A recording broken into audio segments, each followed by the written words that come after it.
There are moments in life you can never unsee. The second I opened the front door that evening, I knew something was off. It wasn't anything obvious at first.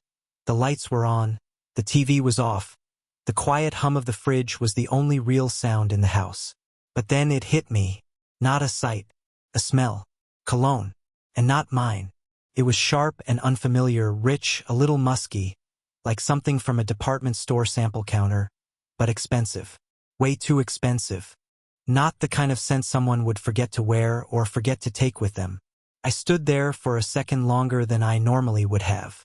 Key still in hand, bag still over my shoulder, heart doing this weird stutter I couldn't explain. Something about that smell lodged in my chest like ice.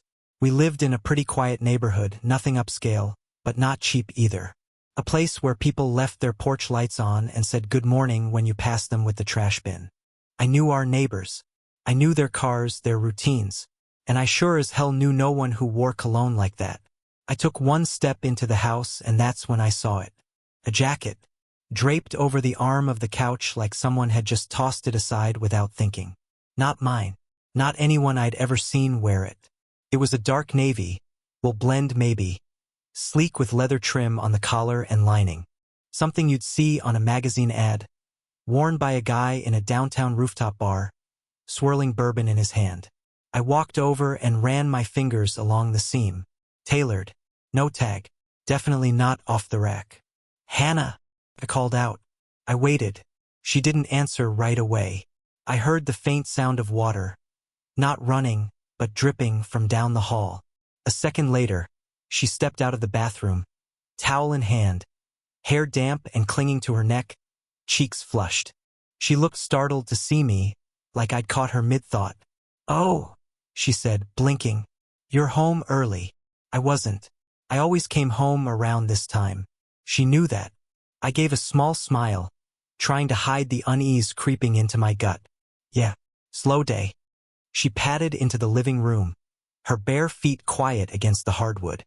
Her eyes flicked to the jacket, just for a moment, and then back to me, fast like maybe I wouldn't notice. "Oh, that?" she said, waving her hand as if to shoo away the question I hadn't even asked yet. "Alex dropped by. From next door. He helped me carry in some groceries. Must have left it." Alex. The single guy next door who wore flip-flops and drove a 2003 Civic with faded bumper stickers. The same Alex who once borrowed a plunger from us and never gave it back. That Alex wore old hoodies and cargo shorts in December. I'd never seen him in a blazer, let alone a tailored wool jacket. I didn't say anything, just tilted my head a bit. "Groceries?" She nodded too fast. "Yeah, I stopped by the market after work. Just grabbed a few things. I asked him for help since my arms were full. He wasn't here long." "Huh," I said. I walked over to the counter, expecting to see bags. Maybe some fruit, canned goods, something. But all that sat there was a brown paper bag with one bottle of wine inside, red, Merlot, and an empty plastic salad container. No receipt, no groceries, nothing else. "Just this?" I asked. She didn't answer right away.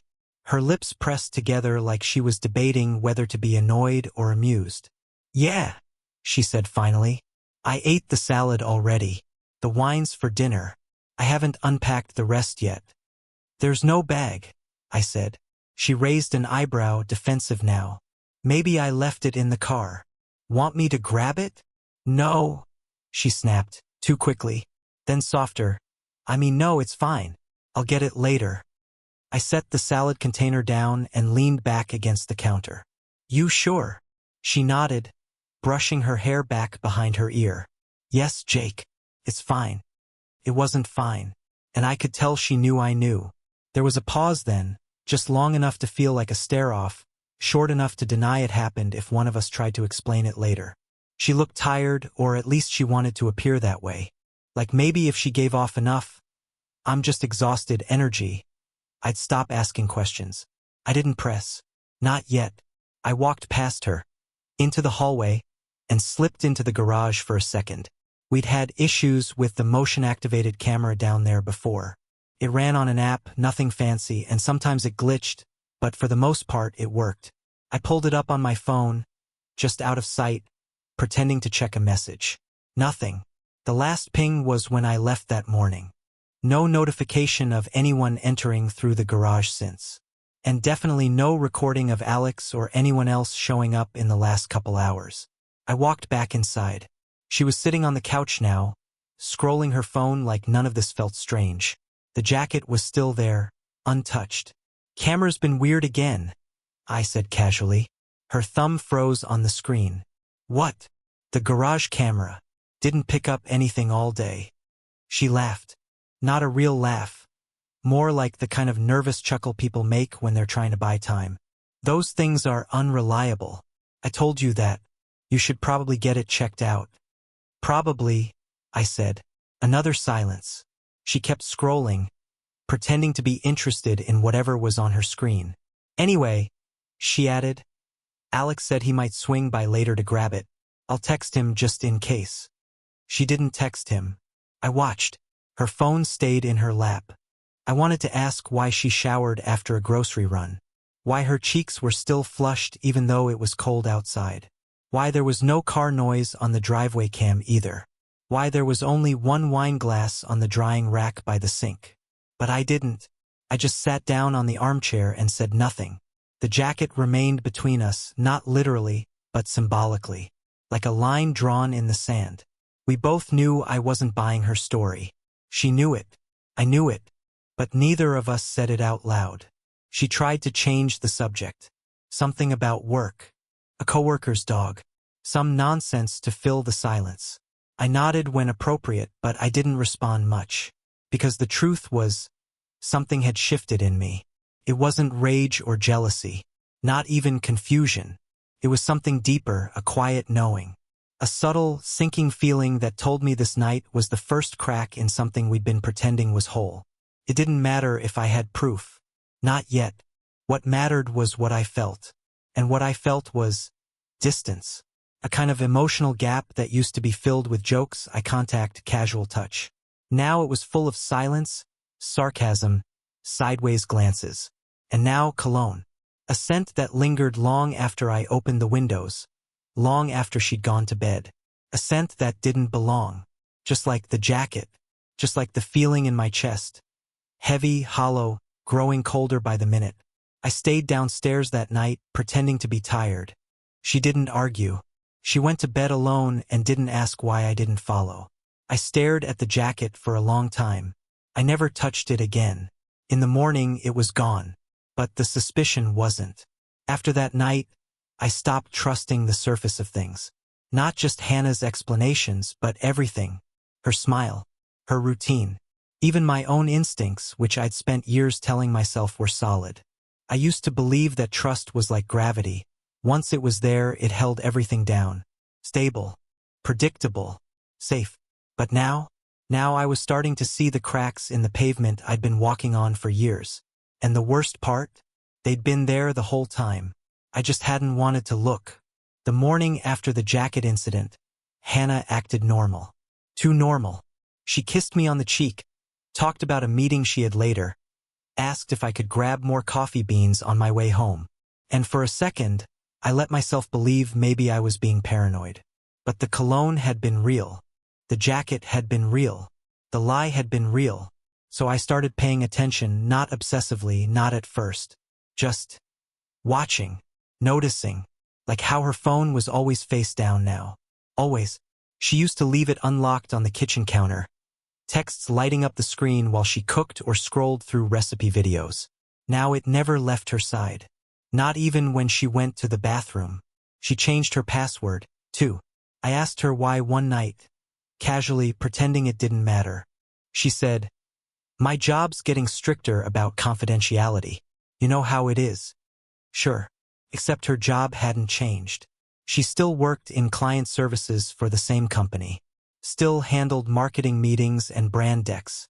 Not national security. And it wasn't just the phone. She started dressing up more. Not in an obvious way, no red dresses or anything like that. Just little changes. New earrings. Fresh manicures. Shoes I hadn't seen before. And always perfume. The same scent she used to save for date nights or parties. When I said something, she brushed it off. A girl can't treat herself now and then? I told her of course she could. But I kept the thought to myself. When exactly had now and then turned into every day? Then there was the jewelry. At first, I didn't notice the necklace. Delicate, silver, probably real. Subtle but not cheap. She said it was a gift from a coworker, a thank you from the marketing team. But when I checked our bank statement, I couldn't find the bonus she claimed to get that month. I didn't ask twice, because by then, I'd started making a habit of silence. I started tracking things. Not in a stalker kind of way, just writing stuff down, mentally noting when she left, where she said she was going, what she wore. I wasn't trying to catch her. I just wanted to see if the stories aligned. And slowly, they didn't. She'd tell me she had a client dinner downtown, but her GPS location would ping near the west side. She said she had a late strategy meeting, but I'd find takeout containers in the trash from a Thai place clear across town. A place we'd never been together. One I knew she used to go to with her friends years ago. One night, I couldn't sleep. She wasn't home yet. Said she was finishing up drinks after a meeting. I got up, walked into the kitchen, and just stood there staring at the clock. 11:42 p.m. Her car still hadn't pulled into the driveway. So I opened the Find My app. I knew it was wrong. I knew I was crossing a line. But I told myself I had a right to know. She was parked near a bar on the far side of the city. Not near her office, not even in the same zip code. I took a *T. When she came home an hour later, she kissed me on the cheek, said she was exhausted, and headed straight for the shower. She didn't mention the bar. Didn't mention that I knew. She smelled like wine. And something else. Cologne, maybe. Not the same one as before, lighter, woodier, but definitely not mine. That night I lay in bed pretending to sleep, listening to the sound of her hairdryer, and thinking about every time she'd looked me in the eye and said she loved me. And for the first time, I didn't know what that meant anymore. I started to think about all the times I'd brushed things off. Like the time we went to a friend's party and she spent the entire evening talking to a guy from work. I'd made a joke about how cozy they looked, and she'd rolled her eyes, said I was being ridiculous. She said they were just talking about design trends. I didn't press. Or when she went out of town last spring for a conference. She came back with barely any photos, even though she always used to take dozens. She said her phone had died. Then later, when I was using her computer to look for a receipt, I saw a calendar invite that said client dinner on the same night she claimed she was in a workshop.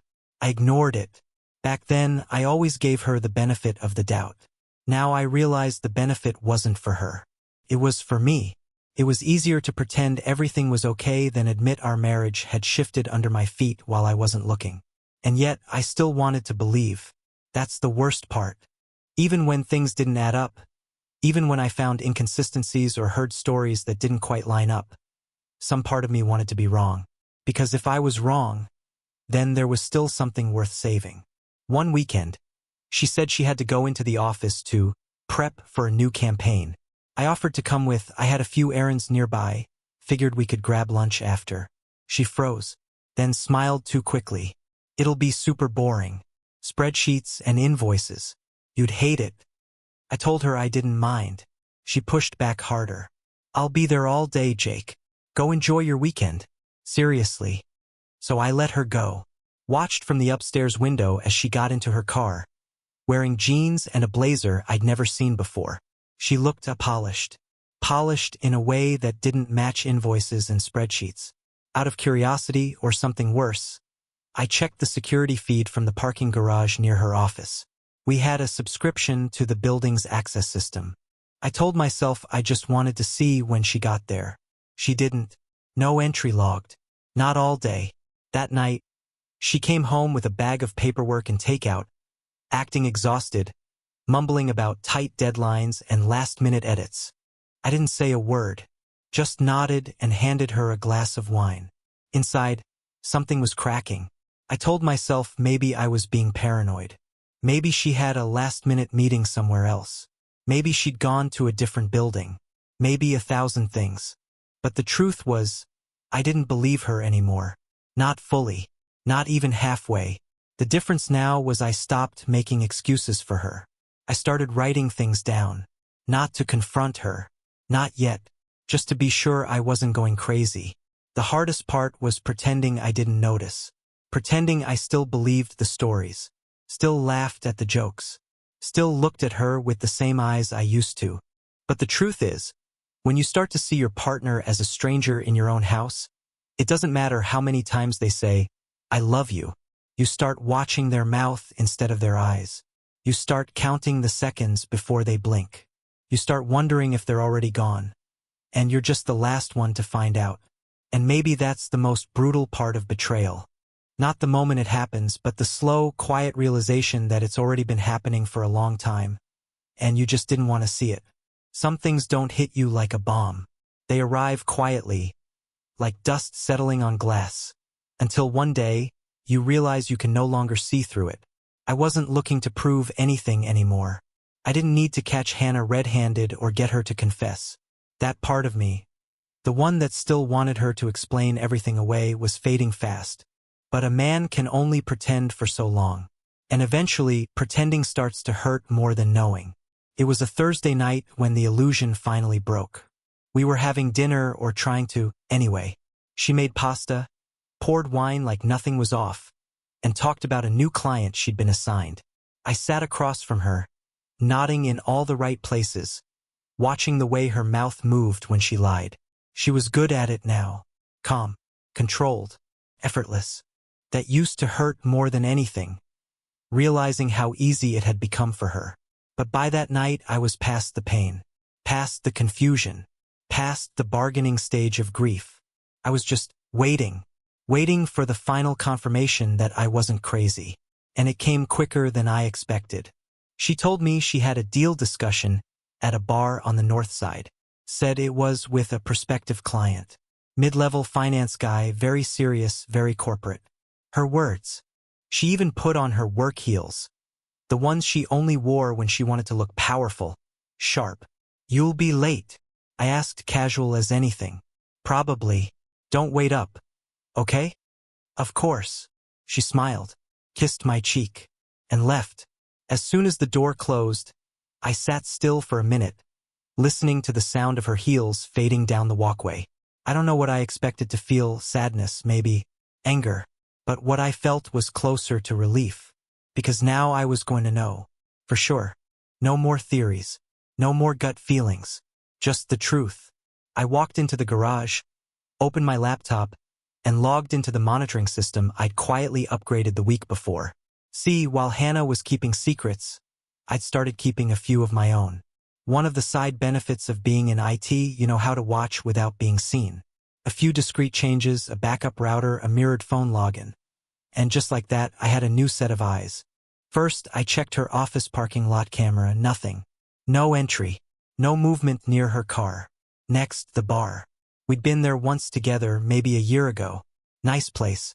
Expensive cocktails, soft jazz, heavy curtains. The kind of bar where secrets blend into background noise. But she wasn't there. No camera pings. No check-ins. No sign of her anywhere near it. Instead, her location, synced through a private monitoring tool I'd installed, showed her somewhere else entirely.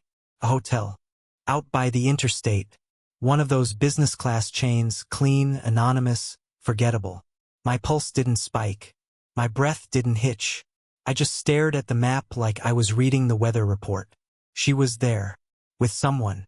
I waited 10 more minutes, then opened the security app I'd configured for that area, an old system I'd used for a freelance job a year prior. I'd set it up as a test, forgotten all about it. Until now.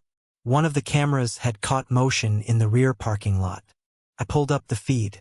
There she was, wearing that same navy coat, hair curled, confident stride, and beside her a man, mid-40s, suit jacket slung over his shoulder, walking close enough to brush her arm. His face was familiar, one of her longtime clients. I'd seen him in photos before. They used to talk about pitches over Zoom, laugh during video calls. She always said he was just a little too flirty to take seriously. Yeah. Okay. I watched them pause at the elevator. Their bodies were close, their faces closer. He said something, She smiled. He touched her back. She didn't flinch. Then he reached for her hand. And she let him. They stepped into the elevator together. The doors closed. That was it. That was all I needed. I paused the video, sat back, stared at the still frame of her hand in his, fingers interlaced like it was the most natural thing in the world. You don't come back from that. You don't wake up the next day and ask, "So what time is your meeting?" and pretend that the world hasn't shifted beneath your feet. The weirdest thing was how quiet my mind felt. No rage, no breaking plates, no urge to call her or scream or ask why. Just this strange, empty certainty. The kind that feels like standing in the middle of a room after a fire. Everything's still there, but none of it alive anymore. I closed the laptop, and I sat there, staring at the dark reflection on the screen. I thought I would cry, or shake, or feel something sharp and unbearable. But all I felt was the weight of truth. Finally, undeniable. It wasn't about one night, or one lie. It wasn't even about the man. It was about what she chose to become when she thought I wasn't watching. Who she allowed herself to be when honesty no longer felt necessary. You tell yourself for months that maybe you're wrong, that you're imagining things, that you're being unfair, paranoid, insecure. And then one night the proof arrives. Cold, clinical, clear. And suddenly you realize it was never your imagination. It was your instincts. Screaming the whole time while you tried to keep things peaceful, functional, safe. I thought about confronting her. I thought about showing up at the hotel demanding answers, asking her if she loved him, asking her if she ever loved me. But none of it mattered now. The moment she stepped into that elevator, hand in hand with another man, our marriage ended. Maybe not legally, maybe not on paper, but emotionally, spiritually, mately. That was the line, and she crossed it without hesitation. So I poured myself a glass of water, sat in the quiet, and I waited for her to come home. When she finally did, around midnight, she slipped through the front door like nothing had happened. Hair a little messy, eyes tired but not guilty. "Hey," she whispered, like we were roommates. "Didn't mean to be out so late. Drinks ran long." I nodded. "No worries." She smiled. "You're not mad?" "No," I said, looking right at her. "Not mad." She kissed my forehead and went upstairs to shower. I sat there in the dark, letting the quiet stretch around me like armor. She didn't know I knew. Not yet. But I knew. And now there was no going back. The next morning, I woke up before the sun. For once, I didn't lie in bed replaying conversations or scanning her face for signs of guilt. I didn't feel the weight of uncertainty or the ache of wanting to believe her. I felt clear. There's a moment after a long illness when you don't feel sick anymore, just tired, like your body finally surrendered and stopped fighting. That's how it felt. The storm inside me had passed, but it had taken everything with it. I sat up, swung my legs over the side of the bed, and just breathed for a while. I could hear the faint sound of Hannah's breath in the next room. Soft, shallow, unaware. She had started sleeping in the guest room the week before, blaming neck pain and late-night emails. I never argued. She didn't know I'd seen the footage. She didn't know I'd watched her step into that hotel with another man. But that didn't matter. I didn't need to confront her anymore. I didn't need her to confirm it or explain it or cry over it. I just needed to leave it behind. So I got up and got to work. First, I brewed a pot of coffee. Not the quick pod machine she always used, but the old pour-over I kept tucked in the cabinet, the one she said took too long. I stood there in silence, watching the steam rise, letting the smell fill the room. I took a sip, tasted like peace. Then I pulled out a folder from the drawer, one I had quietly assembled over the last week. Notes, dates, *TS, printouts of credit card transactions, GPS logs, and the elevator footage. I wasn't planning to use it to humiliate her. I wasn't even angry anymore, but I needed the truth in black and white, not to punish her, to free myself. I spent the next few hours doing things I never thought I'd do. Calling the bank, freezing our joint accounts, opening a new one in my name only, changing all the passwords, utilities, insurance, streaming services.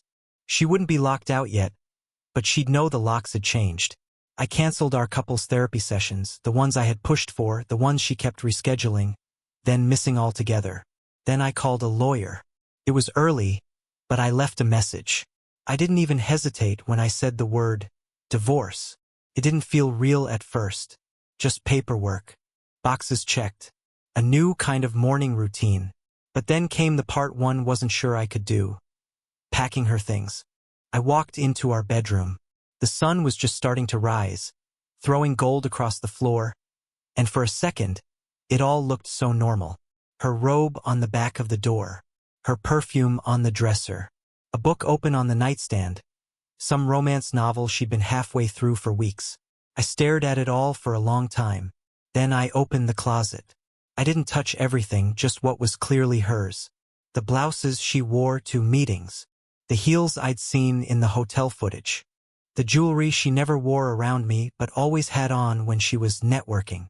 Each piece I folded was an act of finality. Not out of care, not out of pettiness, just out of the simple, quiet understanding that her presence didn't belong here anymore. I filled 3 boxes, one for clothes, one for bathroom essentials, one for everything else. I didn't look through her laptop. I didn't go through her texts. I didn't need to anymore. I wasn't trying to prove anything now. The proof had already done its job. I taped the boxes shut and carried them to the front door. By then, the sun was fully up. The house was quiet, too quiet, and yet it didn't feel empty. It felt honest. For once, I printed a letter. Simple, clear, no dramatics. Hannah, you don't need to explain. I know. There's no fight coming, no screaming match, no dramatic goodbye. You made your choice. This is mine. The paperwork is in the envelope. Please read it. My lawyer's contact info is inside. The accounts have been updated. Your name is no longer on them. Your things are packed. They're yours to take. There's nothing left to talk about. Jake. I signed it and slipped it into an envelope along with the documents. Then I placed it on top of the boxes by the front door. And I waited. Not long. By 6:30 p.m. I heard her car pull into the driveway. She was early for once. Or maybe she just sensed something had shifted. I stood in the hallway as she struggled with the front door. The lock had been changed. She knocked once. Then again. I opened it without a word. She looked confused at first. Not guilty. Not panicked. Just confused, like I'd done something out of character. Hey, she said. What's going on? Why won't the key work? I stepped aside. She saw the boxes. Then the envelope. She didn't speak for a long moment. Her eyes moved over everything slowly, like maybe it would all make sense if she stared hard enough. Jake, she said finally. What is this? I didn't answer, just leaned against the wall, watching. She bent down, picked up the envelope, opened it. Her face went pale as she read. The first page, the second, the third. She looked up at me, eyes wide. Jake, I can explain. But she didn't even believe it herself. She took a step forward. I didn't move. I didn't mean to, she started. But the words stuck. Her voice cracked. Her hands trembled. I messed up. I know I did. But we can talk about this, right? We don't have to do this like strangers. I shook my head. Strangers don't do what you did. But they also don't lie to your face and pretend they didn't. She blinked fast. Like maybe if she blinked enough, she could rewind the last 48 hours. Or the last 6 months. I'm sorry, she whispered. I believed her. I really did. But I didn't care anymore. Take your things, Hannah. She didn't move. You're serious? Completely. The silence that followed was louder than any fight we ever had. No more explanations. No more bargaining. Just the sound of boxes being lifted, and the faint shuffle of her heels on the hardwood floor. She didn't ask for another chance. She didn't cry. Not yet. She just walked out with what was left of the life we'd built.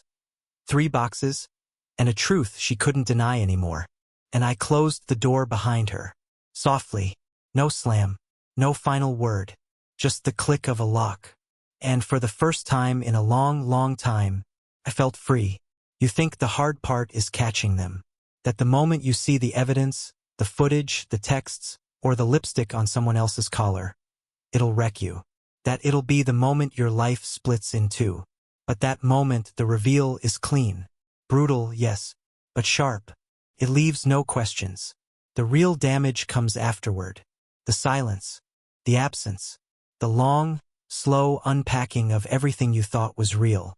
That first night after Hannah took her things and left, the house felt unfamiliar. I'd been waiting so long for the truth, for proof, for the chance to do something. And then when it came, when I finally acted, all I was left with was this quiet, echoing stillness. No footsteps on the stairs. No perfume in the bathroom. No voice in the kitchen humming off-key while the coffee brewed. Just me. Just the sound of the fridge humming and my own breathing in the dark. I thought I'd sleep like a rock. I didn't. I lay awake staring at the ceiling, listening to my pulse drum in my ears. Not from regret. Not even from heartbreak. From peace. It was a strange kind of peace. Like something heavy had been lifted, but it had crushed you a little on the way out. The next morning, her first message arrived. It was short, careful. "Can we talk?" I didn't respond. An hour later, another. "Please, Jake, just 5 minutes." Still nothing. Then came the long one, 4 paragraphs. No apology. Just words about how she was confused, how she'd felt alone for a while, how the lines had blurred, and how things got carried away. My favorite part? It wasn't about him. It was about me. A masterpiece in passive responsibility. I deleted the message. Then came the calls. 7 of them. All in a row. I didn't answer a single one. That afternoon, I came home to find a box on the porch. No note. Just a box of cupcakes from the bakery she used to drag me to on Sundays. Vanilla. My favorite. It sat there for 2 days before the neighbors took it. I guess they figured I wouldn't mind. I didn't. Then silence. For a while anyway. Her mother called 2 days later. I hadn't expected that. I stared at the name on my screen for a long time before I picked up. "Jake." "Hi, Mrs. Redford." She paused. The hesitation wasn't just awkward, it was cautious. I don't know what's going on," she said carefully. "But Hannah's not herself." I let the silence stretch long enough for her to fill it. "She told me you two are separated. She knows what happened," I said. That was all. I didn't offer details. Didn't we *p*nize the truth? I didn't want to destroy Hannah's image in their eyes. She'd done that on her own. "Jake," her mother said, her voice softening. "Whatever it was, I'm sure you two can." "I'm sorry," I said, cutting her off gently. "But this isn't something that gets undone." And that was it. She didn't call again. From then on, the quiet took over. But it wasn't the same kind of quiet as before. It didn't feel loaded. It didn't feel like something was hiding behind it.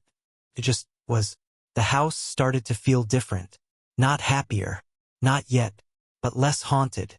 I rearranged the living room furniture. I took down the photo collage in the hallway, the one with the framed quote about forever.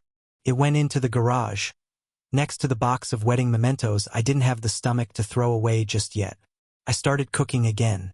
Nothing fancy, eggs, grilled cheese, pasta. But for the first time in months, I ate without anxiety. Without wondering if I'd hear her phone vibrate against the table and see her face go pale. A week later, she messaged again. This one was different. No explanation. No blame. Just this. "You're right. I'm sorry. I've started seeing someone about my choices. I don't expect forgiveness. But I wanted to say thank you for handling it the way you did." I stared at it for a long time. I didn't feel smug. I didn't feel vindicated. I felt tired. Because that's the thing no one tells you. Being the calm one, being the bigger person doesn't feel like a win. It just feels like work. Like holding your breath while everyone else screams and watching yourself not unravel when you have every right to. But I didn't respond. Because I meant what I said. There was nothing left to talk about. People around me started to notice the shift. My friend Ben asked if I wanted to go out for drinks. I said maybe, then no, not yet. Martha, the neighbor next door, came by with a tray of lemon bars and an easy smile. No pity in her eyes, just kindness. We stood on the porch for 15 minutes, talking about her garden and her dog and how she used to work in auto parts before retirement. When she left, she said, "Anytime you need something, you let me know." I nodded, and for the first time in weeks, I smiled for real. I wasn't okay yet, but I wasn't wrecked either. I was somewhere in between, and that was enough. In the weeks that followed, I started taking long walks at night, just around the neighborhood. No headphones, no podcasts, just the sound of my footsteps on the pavement and the rustling of trees. Sometimes I passed houses with open windows and warm yellow light pouring out, and I'd wonder if anyone inside was going through what I had, pretending everything was fine while things quietly rotted from the inside out. Other times, I'd pass couples laughing in their driveways or watching their kids play, and I didn't feel bitter. I just felt distant, like I was watching a movie I used to be in. People talk about revenge like it's the only path forward. Like burning someone's life down is the only way to feel whole again. But revenge doesn't rebuild anything. It doesn't restore your peace. It just spreads the damage around. Silence, though?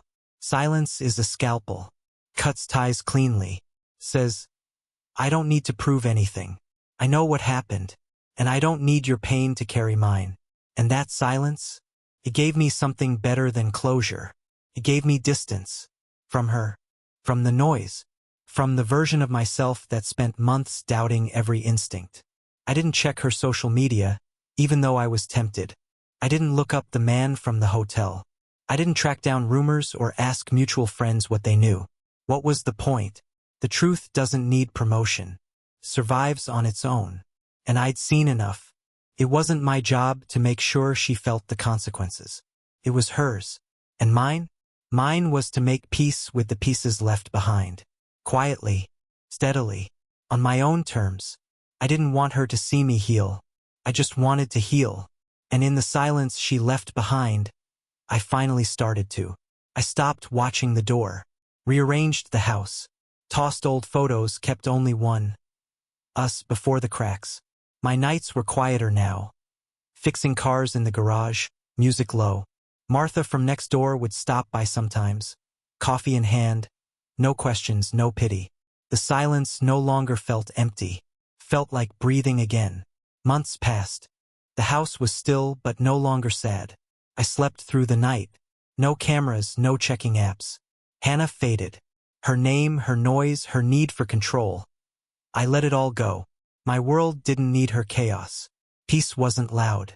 It was coffee, engine oil, and a door that stayed closed. I didn't just move on. I came home to myself.